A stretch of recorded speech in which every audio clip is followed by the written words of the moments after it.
Lionel Messi যে সর্বকালের সেরা সেটা তিনি আবারও প্রমাণ করে দিলেন আরও একটি শিরোপা জিতে। এমএলএসের তলানিতে থাকা ইন্টার মায়ামিকে একদম টপ লেভেলে তুলে এনেছেন লিওনেল মেসি। লিওনেল মেসি যেদিকে যান শুধুই যেন আলো ছড়ান।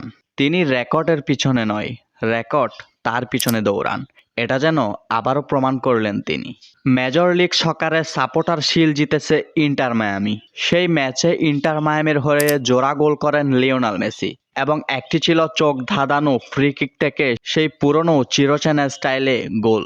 ইন্টার মিয়ামির সাপোর্টার শিল্ড এবং মেসির 46তম ট্রফি জয়, এ যেন এক রূপকথার গল্প গড়ছেন লিওনেল মেসি। 2018 সালে প্রতিষ্ঠিত হওয়া এই ক্লাবটি মেসিকে যেন দলে ভিড়িয়েই জিতিয়ে ফেলেছেন 2টি শিরোপা এবং এই দলটি ঠিক করার পিছনে কারিগর ছিলেন লিওনেল মেসি।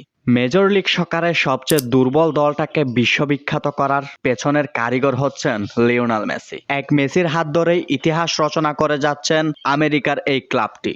মেসি, সুয়ারেজ এবং গোলকিপার ক্যালেন্ডারের নৈপুণ্যে সেই ম্যাচটি 3-2 ব্যবধানে জিতে নিয়েছে ইন্টার মায়ামি এবং এই ট্রফি জয়ের মাধ্যমেই লিওনেল মেসির 46তম শিরোপা জয় কমপ্লিট।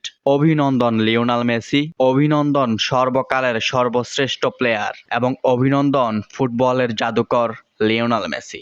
আপনার আগামী দিনের জন্য শুভকামনা রইল।